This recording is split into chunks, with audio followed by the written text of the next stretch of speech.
Hi and welcome to my channel, or welcome back. This is the second video. Can I say welcome back? Welcome back if you've seen the first video. If you haven't, welcome to my channel. My name is Julia, aka Jew, and today, as the title entails, we will be starting our very first book club video, right? So I joined a Fable book club, and it's a book club of one of the booktubers that I watch, and I'll put it on the screen somewhere. I don't know if by the time I post this, if it'll be still open to members. I don't know how it works. It's not my book club, you know. So yeah, but I'll just show you guys which book club I am a part of on Fable, the Fable app. And for January, Throne of the Fallen by Carrie Monoscalco is the book. And I have my tabs picked out. I have my purple pen. You know, we're on theme. And I want this to be a series. Like I said, it's the first video. So for each month, at the end of the month, I will upload a video of me. I'll upload a reading vlog of me reading the book for the month and my reactions and stuff. I'm not sure if this is going to be spoiler free or not.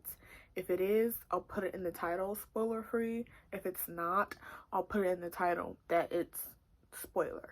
So yes, I'm super excited to get into this and read this. I have seen this book before, but it wasn't on my TBR. Obviously, it's a book club book. Well, it could have been, but it's a book club book, so I got it, and now it's here, and it's gonna be added to books of January that I'm reading. So yeah, I wanted to get my, you know, initial reaction to the book and everything on video, for me and for you guys, you know, watching. So yeah, we're gonna start this right now. I have YouTube playing just ahead of me, because I need to read. I can't read in silence. So yeah, I'm going to place my tabs in here and everything. So yeah, just sit back, relax. If you have a book or a puzzle or whatever, feel free to do that with me. Just take some time, you know. This is gonna be nice and fun, and I'll give updates as I go. So yeah, let's get started.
Okay, so it hasn't been long at all. Like, it's only been a couple minutes. And I already have a few tabs. Probably can't see them. Yeah, you can't see them. I already have a few tabs, just like world building and a little bit of lore of the MMC, I assume, which is the MMC because he's named on the back. I'm in the prologue. Now, I don't normally read prologues for books, but because this is a fantasy, I think this is the first fantasy I've read that has a prologue. To be honest, hold on. My lighting looks a little off. It's because my light isn't on.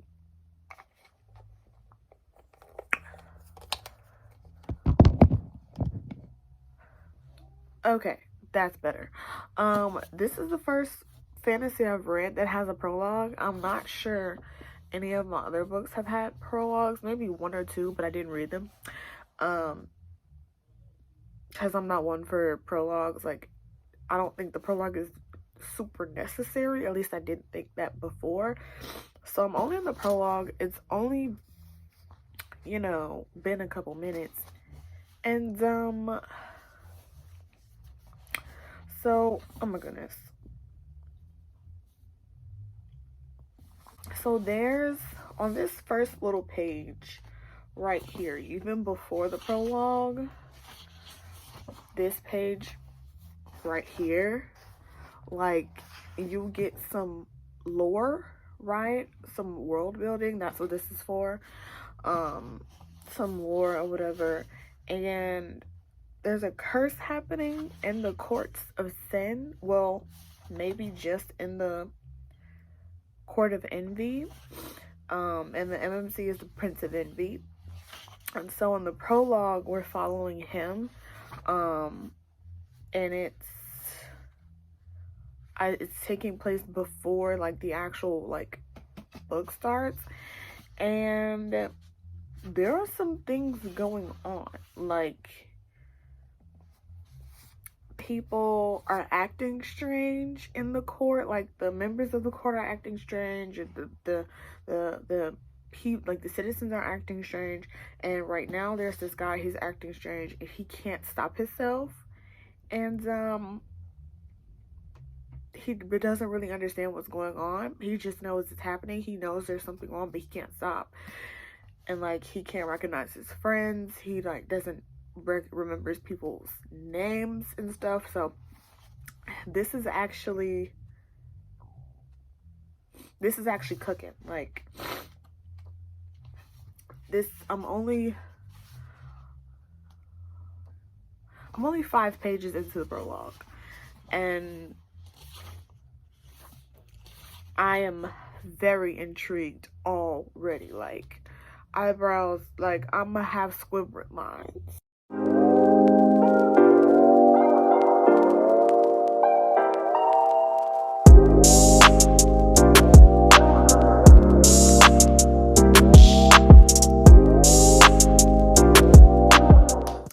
Okay, y'all, it's later, much later.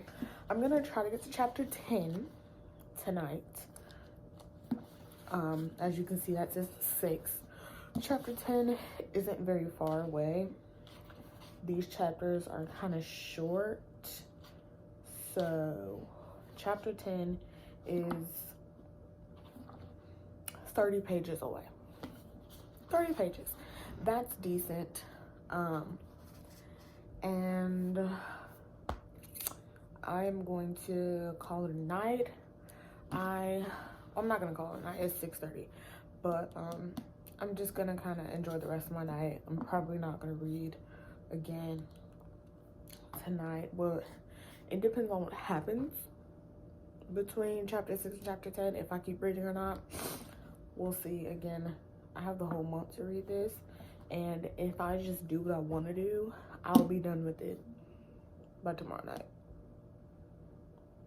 I'm like, I guess in the grand scheme of things, that's fine, but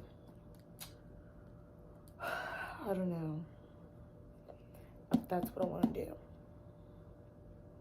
Because then I could just move on. You know what I mean? I could just move on if I just grind and finish this. I could just move on.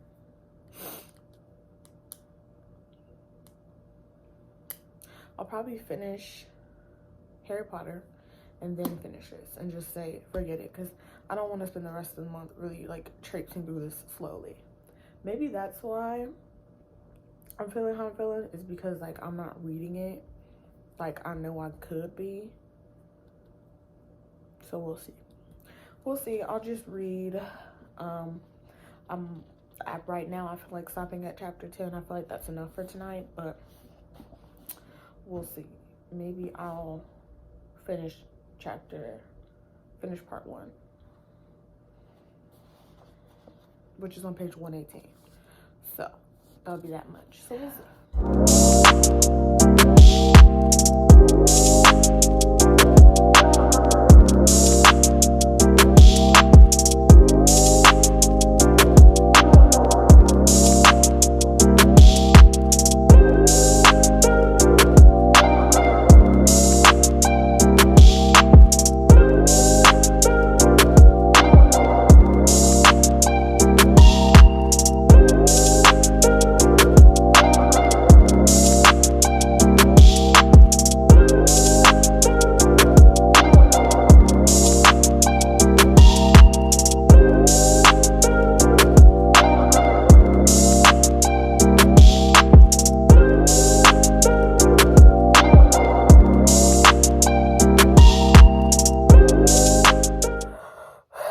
back.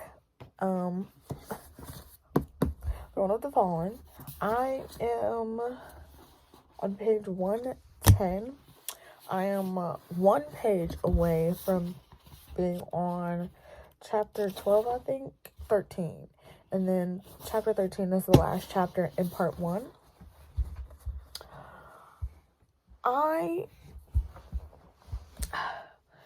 I have such mixed feelings about this book. Thing is, I like it, right? And I know in one of these clips I said I did like it, right?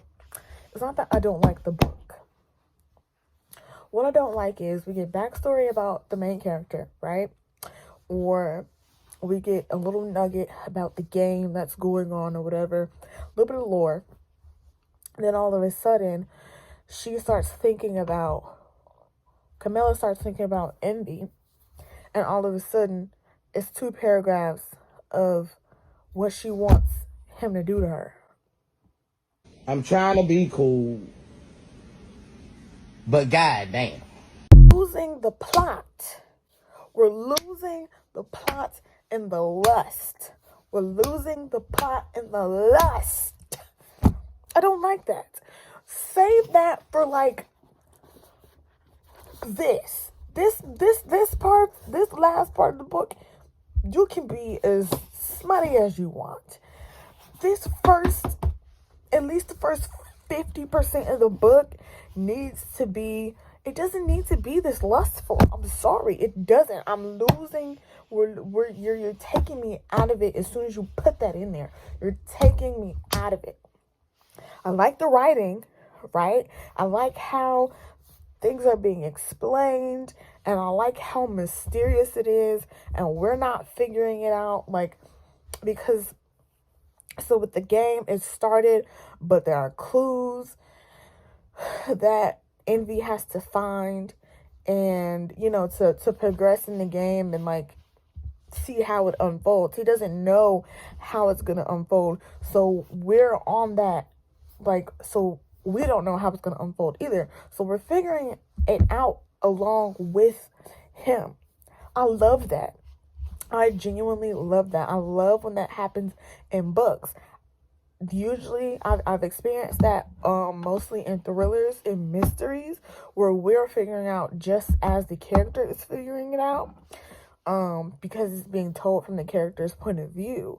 And so we are confused like they're confused, and we're lost like they're lost, and we're trying to scramble like they're trying to scramble. I love that. That's one of my favorite things about books, and this is doing that. But then all of a sudden, random sparks of lust. We don't need that right now. We don't need that. It's too early. It's too early. It's too early. And then when it actually gets into this, I'm scared. I've read smut in books, duh. Well, spice in books, duh. Like, I'm an adult.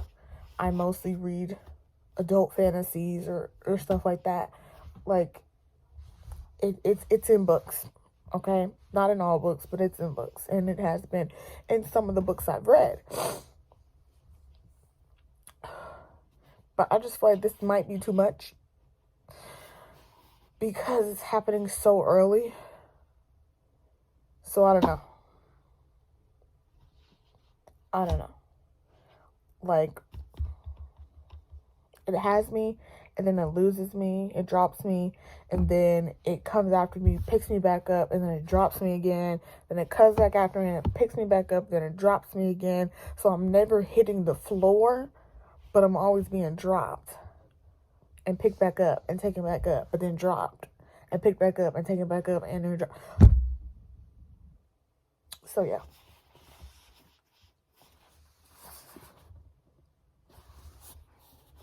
That's what this is that's what this is doing to me. So yeah. It's giving me like good material to annotate though. So you can't really see any of my annotations. But yeah. I don't know what I'm gonna do with this book, honestly. I'm gonna finish because again, I like it. It's just that one thing. It's just that one thing. That one thing. And I know I look crazy right now, but it is 7:28 p.m. on a Friday. Yeah. I'll be back. After I finish part 1, I'll give an update, and then I'm trying to see, hopefully I'll be done with part 2 by the end of the week. Next week, by this time next week. So a whole week. Just because I'm trying to read this slowly because I have the entire month of January to read it. And I am reading the Harry Potter series at the same time. So, yeah.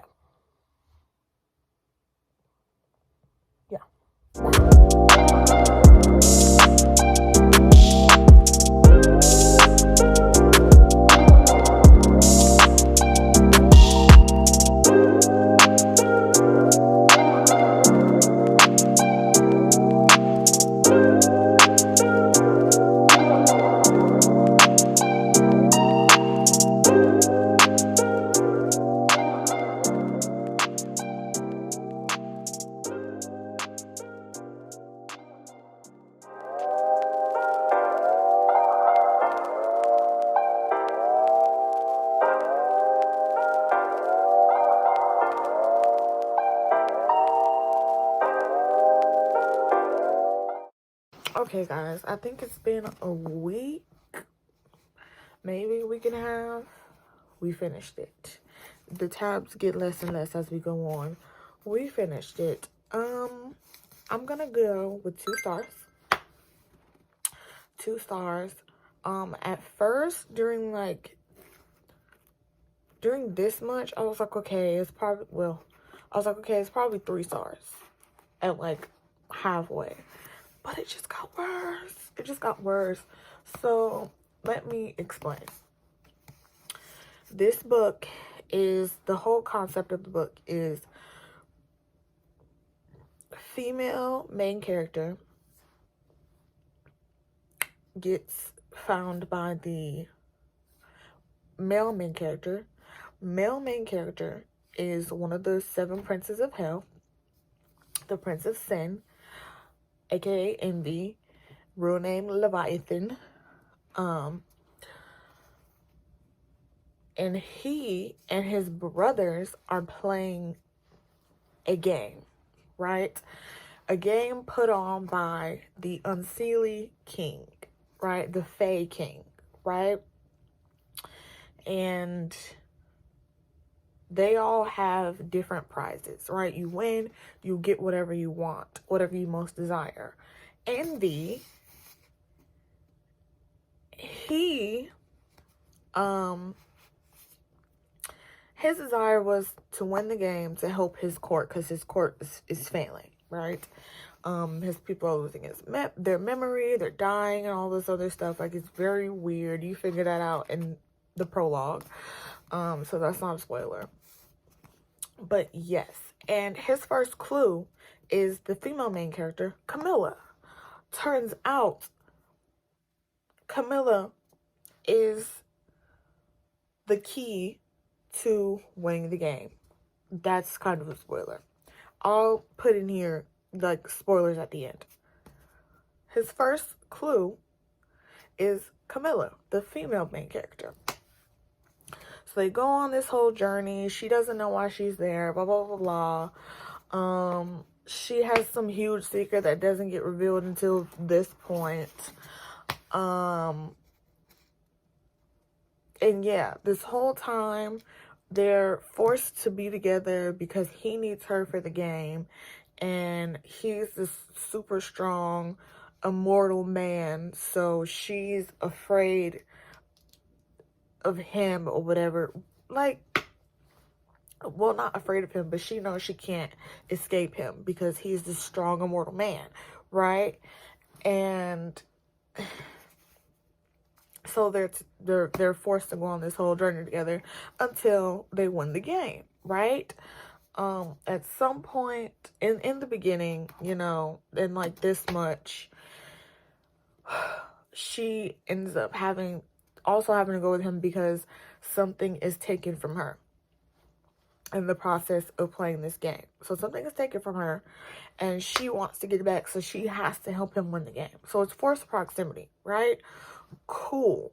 This whole the setup of the worlds, of the two worlds, of the human realm and then the underworld, that's nice. Like, you know, that's nice. But everything had a very sexual undertone. It kind of felt out of place.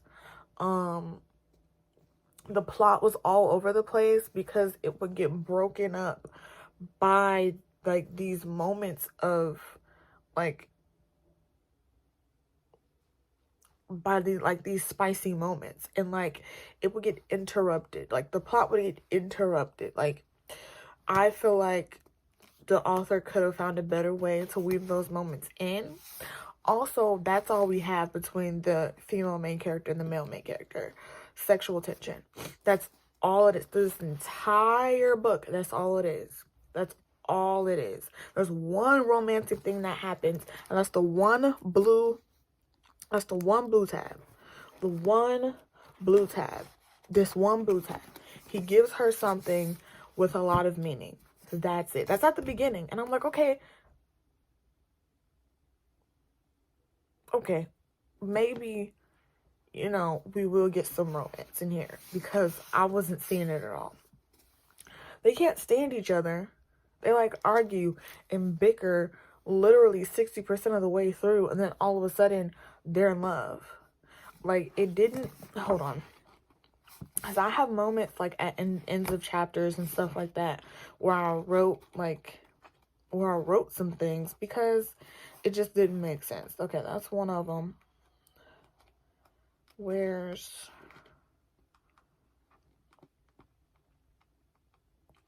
Like, the execution was just bad. It was. The execution was just bad. Like, it could have been good, but it was executed poorly. And, you know, some people may still love it. That's fine. Reading is subjective. That's one thing I like about reading, is that two people, while I gave this a 2-star, I saw someone give this a 5-star or a 4.5 star or a 4.75 star. Like, people have this highly ranked, and, you know, that's fine. But, you know, it is what it is. I'm trying to find, is that the only one? Okay, what's this one? Okay, so this is page 267. There are no spoilers in my notes, but here's the first one. They literally only have a sexual relationship.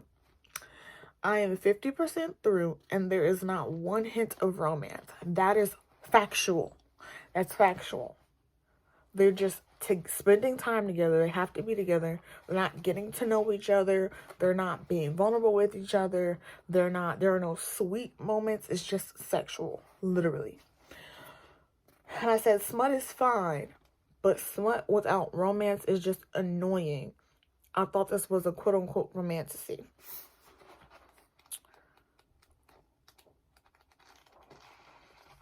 And this is true. And some people may just like the fact that they have a sexual relationship. That's fine.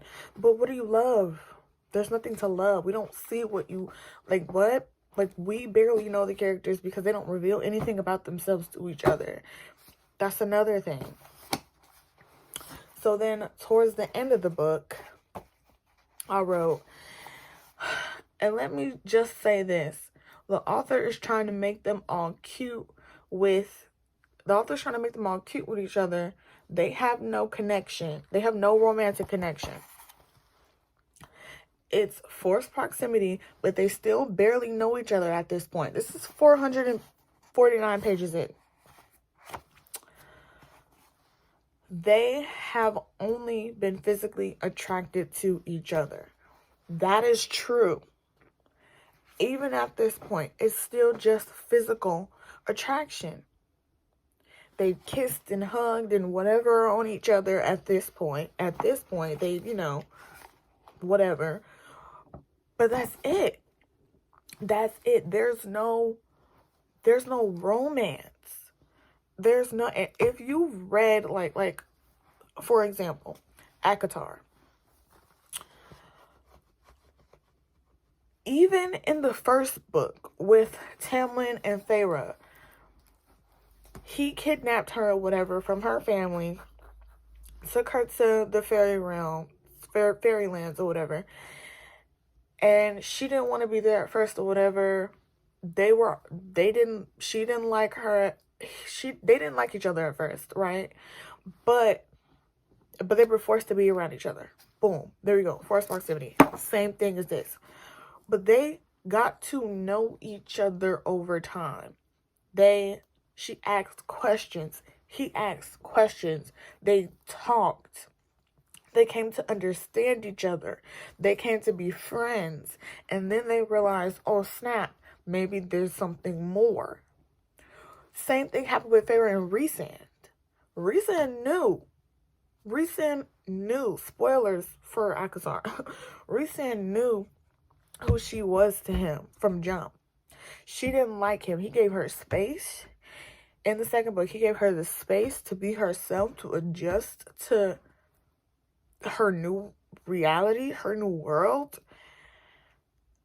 And they got to know each other, spending time together. They talked to each other. They asked questions.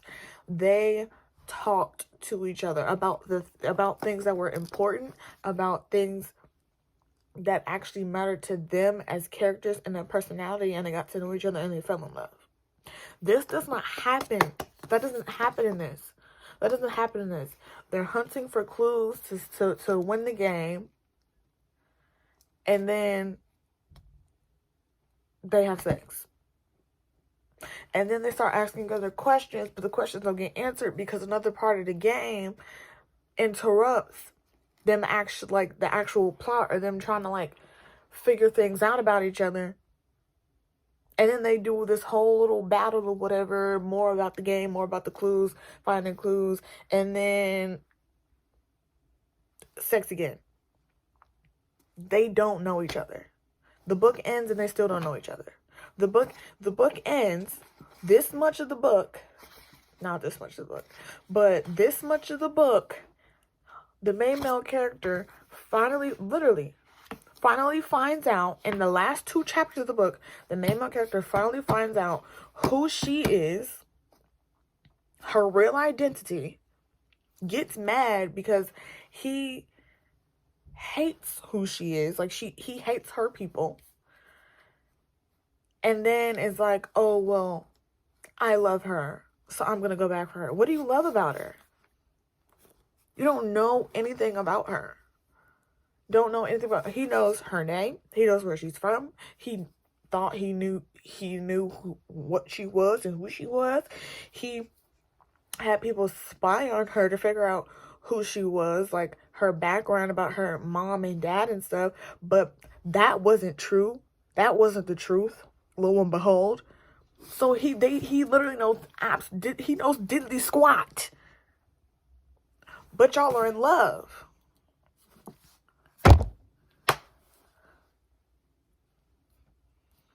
It doesn't make sense. It doesn't make sense. And this is it for them. This is it for them. There's another book, but it's about one of the other princes, one of his brothers. And he's in here. It's about his brother. Well, two of his brothers get introduced in here. But it's about, I think, Wrath or whatever, Wrath and his wife. The other book, the blue book. Throwing the secrets. So we don't even get another book of y'all actually spending eternity together and actually getting to know each other and actually working on this romance or this love that y'all think y'all have for each other. Bad. This book was bad. I'm sorry. It was. It was. It really, really was. And it was very tropey. It was very, let me throw this in here, let me throw this smut in here, let me throw this smut in here, let me throw this smut in here, which is fine. If you are a girly who's like, when I open up a book, I need some woo-wop da bam, this is for you. This is for you. You don't really care about the plot, but the fact that they're not human helps with whatever is going up here. This is for you. This is free. If you're not, this is for you. Pick this up. You'll love it. I guarantee it. I guarantee it. I guarantee it. Because when we get there, she gets detailed. I guarantee you will love it if that's you. If that's you, I highly recommend. Go get this and get whatever else she wrote. Because it's not her first book. It's not her second book. She had other books out before this. Multiple. So she's committed to this, to how she writes. She's committed to how she develops her stories. Perfect author for you, I guarantee. Not for me, though. That's all I have to say. Kind of really disappointed. But every book is not going to be good. Every book's not going to be good. And every book is not going to be for you, right? Well, I don't think this book is good. Literally, like I said, there are people who gave this 5 stars. They think it's great. They think it's the best book they've ever read. Amazing. Every book isn't going to be for you, which is another reason why I'm like, why should I DNF it? Like, it's just not for me. But I'm going to finish it. I'm going to finish the story out. I want to see how it ends.